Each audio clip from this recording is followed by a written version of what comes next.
ठीक है, क्लियर होगा, बहुत कुछ यहाँ डिफिकल्ट है नहीं। चौथा देखते हैं, बल्क मॉड्यूलस। बड़ा भारी भरकम नाम है इसका, बल्क मॉड्यूलस। कैसे दिखाते हैं यार, देखो मॉड्यूलस, किसी भी तरह का जो मॉड्यूलस है क्या होता है, कैसे फॉर्मूला निकालते, मान लो भूल गए फॉर्मूला, जनरली क्या होता है ना, भूल जाते हैं। मॉड्यूलस क्या होता है, मॉड्यूलस ऑफ इलास्टिसिटी। तो this is modulus of elasticity for fluid, ऐसे समझ लो। तो मॉड्यूलस ऑफ इलास्टिसिटी का तो बेसिक फॉर्मूला याद होगा, क्या होता है वो, स्ट्रेस बाय स्ट्रेन। अब यहां जो अप्लाई करना है, इसी चीज को अप्लाई करना है, बट अप्लाई किस में करना पता है, वॉल्यूमेट्रिक सेंस में।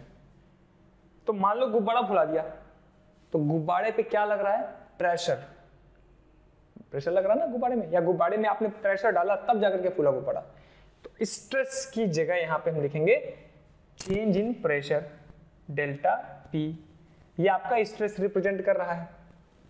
और स्ट्रेन कौन सा स्ट्रेन हो जाएगा, क्योंकि वॉल्यूम में हम सब कुछ देख रहे हैं, इसलिए हो जाएगा वॉल्यूमेट्रिक स्ट्रेन, यानी कि delta V divided by V, this is volumetric strain. Strain क्या होता है, change in a particular dimension divided by the actual dimension. तो यहाँ डिमेंशन हमारा है, डिमेंशन तो खैर 1D हो गया टाइप, बट ये हमारी जो क्वांटिटी है, change in the particular quantity is delta we and divided by the original volume. अब एक चीज देखिए, अगर सामान्यतः अगर देखें तो प्रेशर लगाएंगे अगर हम कहीं पे, तो प्रेशर लगाने से वॉल्यूम घटेगा कि बढ़ेगा, मान में बताइए अपने, बाकी हम बता देते हैं। वॉल्यूम तो घटेगा ना, मान लो गुब्बारा ही था और इधर से प्रेशर लगा रहे हैं, बिल्कुल बाहर से प्रेशर लगा रहे हैं, तो बाहर से प्रेशर लगाएंगे उस गुब्बारे पर, तो क्या होगा, उसका वॉल्यूम घटेगा। So that means if delta P is positive then delta v will be negative। तो अगर हम ये फॉर्मूला रखेंगे तो positive divided by negative, answer आ जाएगा नेगेटिव, और हर बार आपका आंसर नेगेटिव आएगा। इस नेगेटिव को कॉम्पेंसेट करने के लिए यहां पे एक लगा देते हैं नेगेटिव साइन। तो लिख सकते हैं हम, क्या लिख सकते हैं, K is equal to pressure, change in pressure, change in pressure divided by volumetric strain, volumetric strain. This is your bulk modulus of elasticity. Ideal gas के लिए देखें, अगर आइडियल गैस के लिए तो delta V by V, P V is equal to rho R T होता है, P is equal to rho R T. यहां से आ जाएगा आपका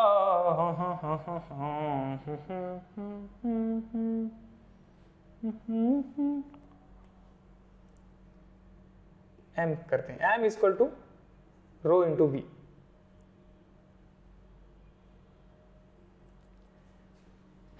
ध्यान से देखिए, इसको डिफरेंशिएट करते हैं, डिफरेंशिएट क्या आएगा डिफरेंशिएट करके, 0 is equal to V d rho plus rho d V. अगर यहां से हम देखें कि डी वी बाई वी क्या होगा, तो आप देखेंगे it will be minus d rho by rho. Ideal gas नहीं, सबके लिए एप्लीकेबल है।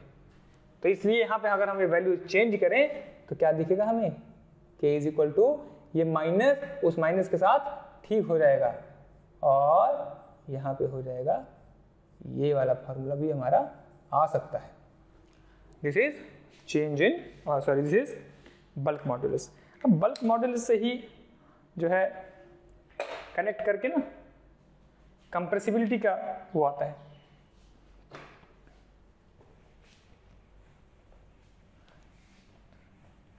बल्क मॉड्यूलस की कॉन्सेप्ट से, बल्क मॉड्यूलस का मतलब समझिए एंटी कंप्रेसिबिलिटी है ना।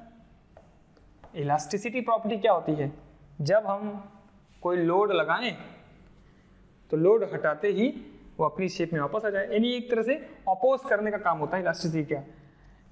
तो इंस्टेंट अपोज नहीं कर पाया बेचारा, तो जब हटेगा तब अपोज करके वापस आ जाएगा। तो कंप्रेसिबिलिटी उसी तरह से है। तो कंप्रेसिबिलिटी क्या है?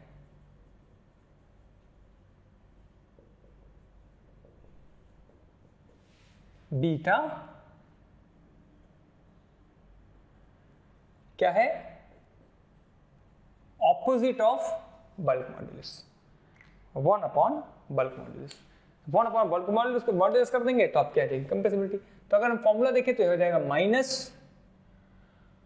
Minus delta V by delta P V, या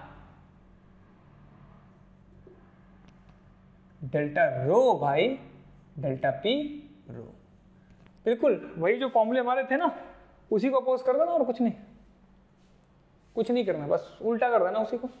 मतलब उल्टा करने मतलब क्या लिख सकते हो? Delta V by V divided by delta P. इसको सॉल्व करोगे माइनस के साथ तो आपको ये आंसर मिलेगा। डेल्टा पी ये यहां जाएगा।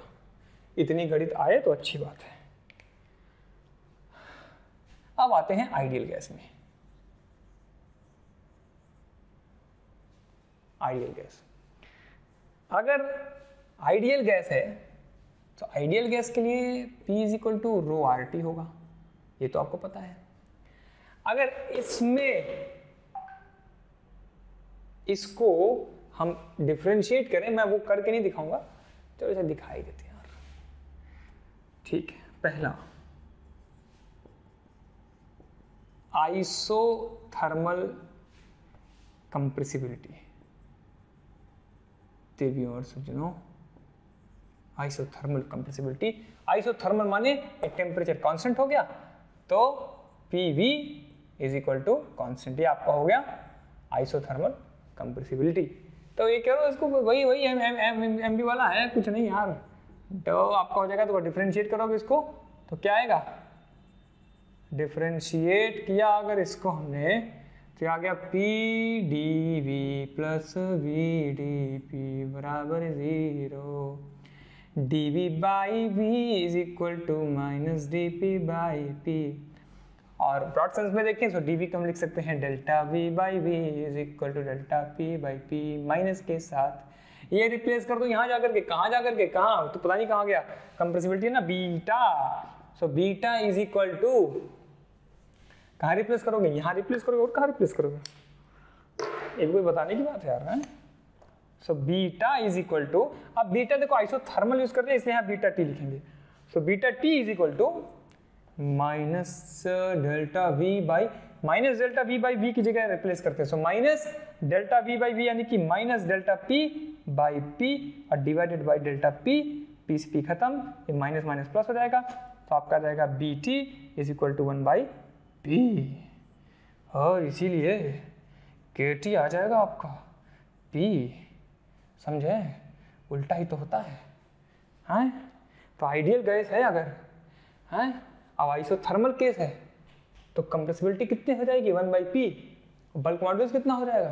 पी, जितना प्रेशर लगा है वही हो जाएगा। दूसरा देखते हैं case adiabatic, adiabatic compressibility. Compressibility क्या होती है भाई साहब? एडियाबेटिक कंप्रेसिबिलिटी पता है ना, PV to the power gamma is equal to C।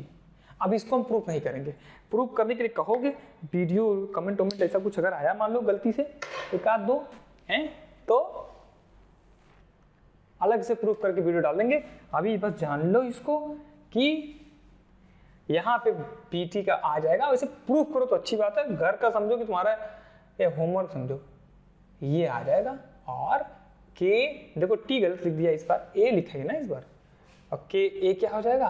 Gamma P। समझे? अब एक चीज देखो भाई, मस्त चीज देखो, beta T is equal to, beta नहीं चलो K से रखते हैं, K से ज्यादा अच्छा, चलो बीटा से रखते हैं, बीटा से रखते हैं। So beta T is equal to 1 by P. अब beta A is equal to 1 by gamma P. कौन बड़ा है दोनों में? एक बात जान लो, गामा की वैल्यू होती है 1 से ज्यादा।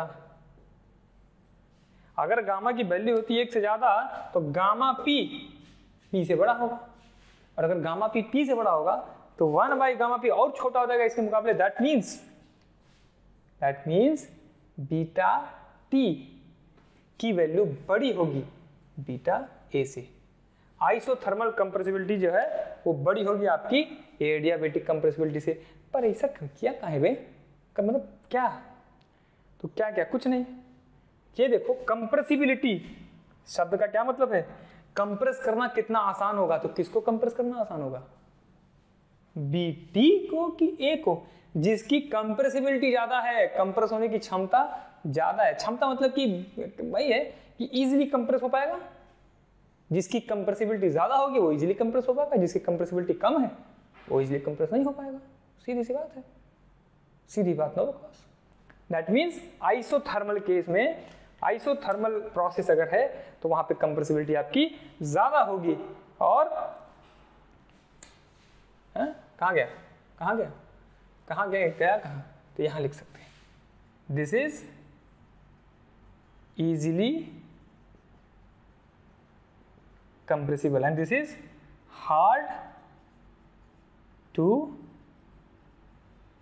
compress।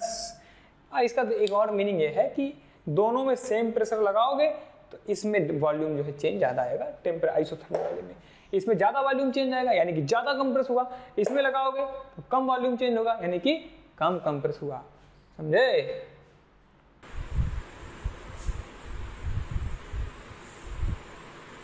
और A is less than A bulk modulus of